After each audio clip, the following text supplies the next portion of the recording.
Welcome to Left Back in the Changing Room. Hey! We're back, listeners. It's Gameweek 13. Back in the house. Jimmy Ferguson has returned. Jimmy! Please. I am back. 2 weeks out. 2 weeks of vacation. Gone like that. 2 weeks of peace for our listeners. 2 weeks for the listeners, peacefulness. It's been an emotional few weeks for myself, but the gents have done a fantastic job keeping you up to date. I've been keeping tabs on everybody. We've got the main man, Ricky Pellegrini, in the house. Oi! Irons. Not so irons, but we'll talk about that. We've got all the way from his harbour in the Marina del Sol.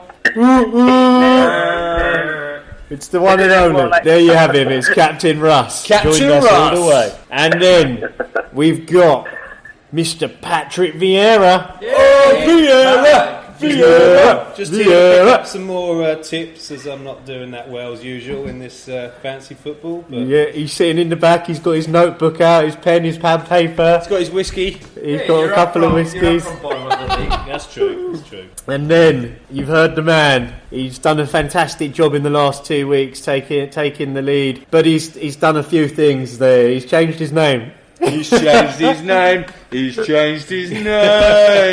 Sean John McGinn fanboy. He's changed his name. Sean Mourinho. Yeah, we've got Sean, the John McGinn fanboy, potentially Sean Mourinho, according to Ricky Ferguson. If you guys have been listening, last week we had some great suggestions. The guys did a brilliant job. Pretty much called out the captain choices. Vardy was mentioned, Jimenez was mentioned, and there was also mentions of Abraham, all who scored goals, all who did well, got bonus points. Really great stuff from the guys. We've brought in some nice new segments. We've got one Klopp, one flop, where we will touch upon today. There's been a few changes. The change of name come about because Sean, the John McGinn fanboy, topped the table, and all of a sudden he's become Sean Mourinho. From bottom to the top. The special one. 6 weeks. The special. I mean, you know, the special one is named such after prolonged success. Sean, the John McGinn fanboy, 1 week at the top, and he's become Mourinho. No, 2 weeks. You know, myself, I'm no good, and I'm rightfully named Ferguson after Darren Ferguson.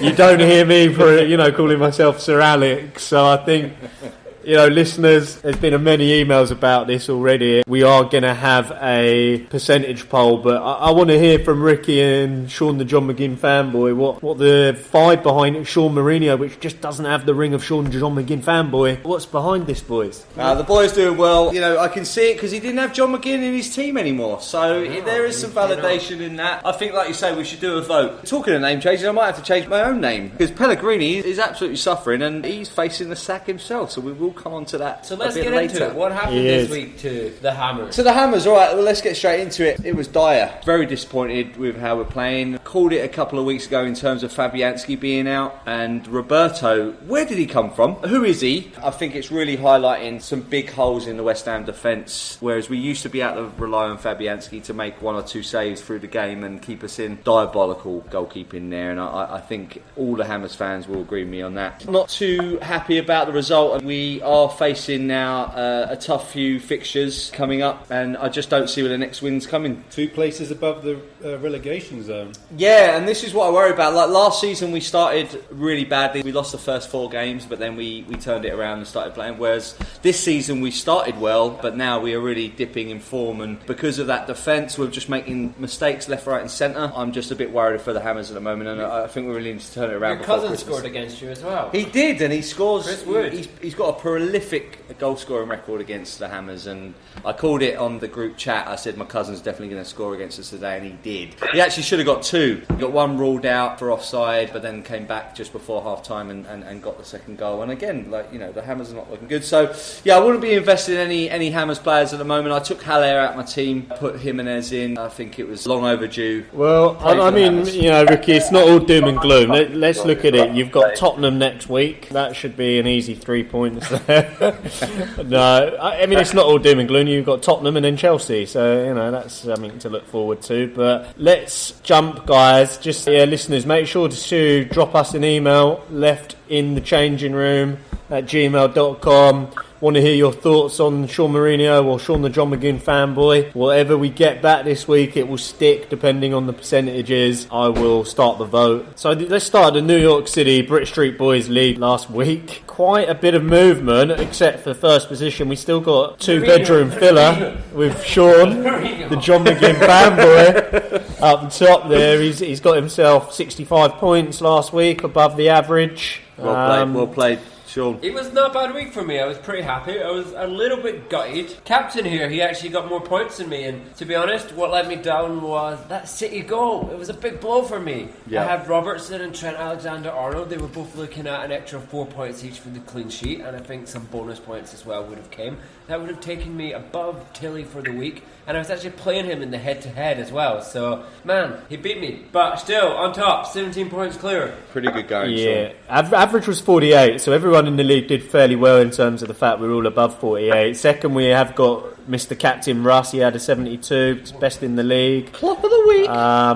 Ricky Pellegrini, he's dropped down to 3, third Ricky, in the league. what is Ricky, happening? From top week after week, all season you were top of the league, and now you're just slipping. Yeah, I mean, someone else has got to have a go, right? To be honest, Ferguson's 4 points behind you. embarrassment was saved just by Jimenez, because Jimenez did come up trumps in terms of my captain choice compared to the rest of my players. So it was out of him and Abraham that I was deciding on, but Jimenez did score quite late on the game. Obviously very happy with that, because if he didn't, then I would have been even lower. I would have been flop of the week, and I think I still am flop of the week. It's kind of coinciding with the West Ham performance. with that said, Ricky, you're in third. It's not a disaster. You're only one good game week away from the top, 35 points behind Sean the John McGinn fanboy. You've got myself sitting in fourth, 63 for the week. 4 points behind me, Jimmy. I'm kind of average in the league, just average. I'm in the top 4 though. I'll take that. We have got NVD behind me in fifth. MVD. 639, and then we've got a host of others, including Patrick Vieira sitting in 8th. Patrick Vieira, you played your wild card this week. How did you find that? He done his worldie. I did. I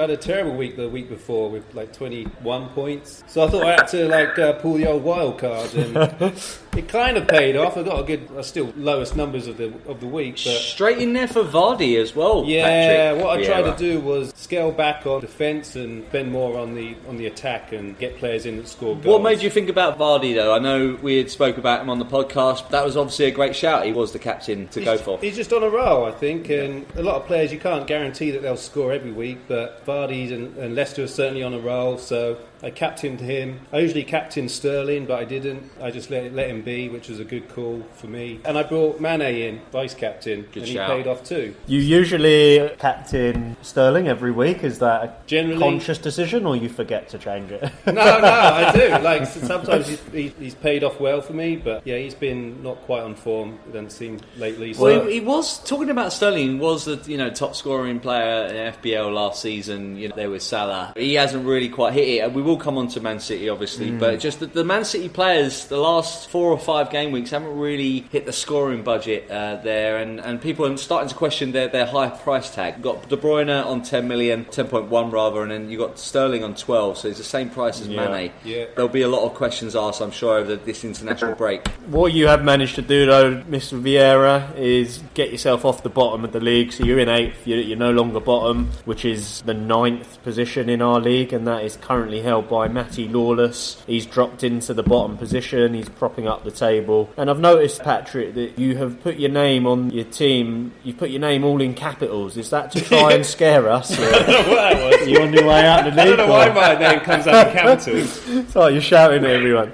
My dyslexia, maybe. I don't know. Well, I am scared. He's on the way up. So on I'm his way interested. Just Captain, so you don't forget me. Captain, take us for your choices for the week. Klopp How did of you the pick your week. team? Yeah, well, just very quickly, it was quite I don't know, I had Aguero and I ended up selling him. So that was a big great decision choice. for me.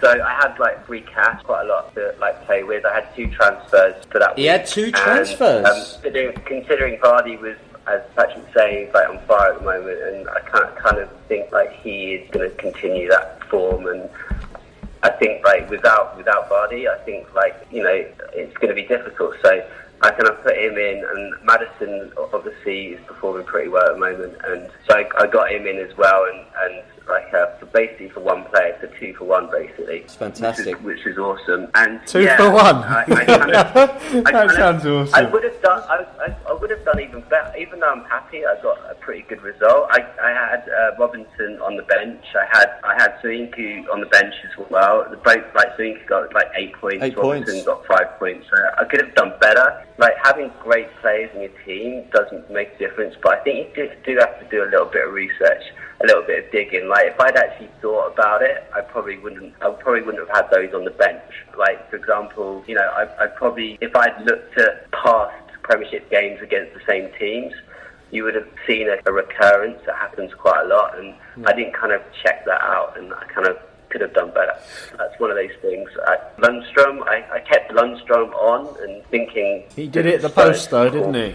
Right, and he scored as well, didn't he? Yeah. Disallowed. Yeah. He is on form. Nah. It wasn't a bad choice. Yeah, I mean, captain, yeah, your team is totally on fierce. form. Your team's fierce. I look at your team and it concerns me actually. It makes me realise why you're ahead of me. Obviously, you've stolen Tomori from me, so that was a good choice. But other than that, it's a fierce team, mate. I mean, you've got Robertson, Soyuncu, as you said, on the bench, Vardy, Abraham. Yeah.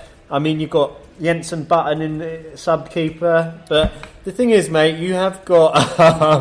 what I'd say is you've gone and got Vardy in, and then you've put everything behind it because you've also captained him. You've backed it. The other thing, Captain, I noticed with Sionku, you've left him on the bench the last 2 weeks. He 14 points last week, and then he got 8 points this week. So I could be on top. you could have even been on top. You know, very, very clearly. Your strength in depth, as Jimmy's saying there, is absolutely quality. Why are you leaving him on the bench? Can I also ask? Yeah, that was... I thought you were crazy. I looked at your bench and saw Robertson was on there. Why are you spending $7 million for a player and leaving him on your bench? Because I had a choice, and I was going to choose either Alexander-Arnold or Robinson, and I really thought that there was going to be lots of goals. So what we touched on last week about having too many players from the one team in there, you know, it's a bit risky if you have 3 players from one team, or especially 2 defenders from the same team, and you kind of took that into your thought process. You thought, and maybe quite a good choice. And also Lundstrom, obviously with the 21 points that he got last week, a lot of people would have done the same, I imagine. Going on form, and he was unlucky, like we just referenced. Should have got that goal, right? It was the offside decision from VAR. Yeah, I just think Spurs are on such poor performance at the moment that anything can happen. I kind of took that chance and thinking that there could be a possibility, it could be a quite high scorer, but unfortunately not. Well, congratulations, Captain. Klopp of the week. I don't know if you're going to talk about VAR, but that was... we don't want to talk about that. Yeah. I'm done with it. It's making the game not enjoyable to watch. I think it's ruining I personally think it's ruining the game, and there certainly need to go back to the drawing board and sit down and actually talk about what part VAR should play in a game of football. And I think at the moment it's completely wrong. I'm not sure if it's just me, but I saw something yesterday that made me think with VAR, the actual person that's calling the decisions isn't even in the stadium. Is that accurate? Correct, they're back in the studio in London. This goes back to the point we were discussing about that they should be using the pitchside monitor more. They don't want to do it because it's going to slow the game down, but I feel like the referee should have the final say in some of this as well and be able to look at some of these replays themselves. Not to take it away from you, Captain, absolute superb performance with 72 points. I think it should be a round of applause for Captain Russ. So Not a chance, mate. Captain Russ. You're a gentleman here. Well done, Captain. Klopp of the well week. done, sir. Captain, looking into obviously some fantastic picks from you there, Vardy the captain, and all round I think you had a strong performance. You had Pope in goal, Tomori, both also in the Dream Team of the Week. Another guy who made the Dream Team of the Week was Bernardo Silva. Ricky Pellegrini did call it out last week in the podcast that he'd seen Bernardo coming back to a streak of form. His finish was fantastic against Liverpool. That said, you will notice, fans, that there's a noticeable absentee from the panel this week. It's our man NVD, Neil van Dijk. We have got his thoughts on the game, his post-match reaction to Liverpool versus Manchester City. Take it away, NVD. What did you think? MVD here, left back FPL listeners. So, thoughts on the Liverpool versus Manchester City game? Well, in the end, I think a main difference between the two teams were Liverpool were very clinical on the day. That was ever present from the goals that were scored. and really was the main difference between the two teams in the end. Now, credit to City, I know they've got a lot of injuries, and I really think that Edison is a big loss for them and really makes their defence a lot more shaky, especially also having Bernard Laporte out as well. In the end, I thought they packed the midfield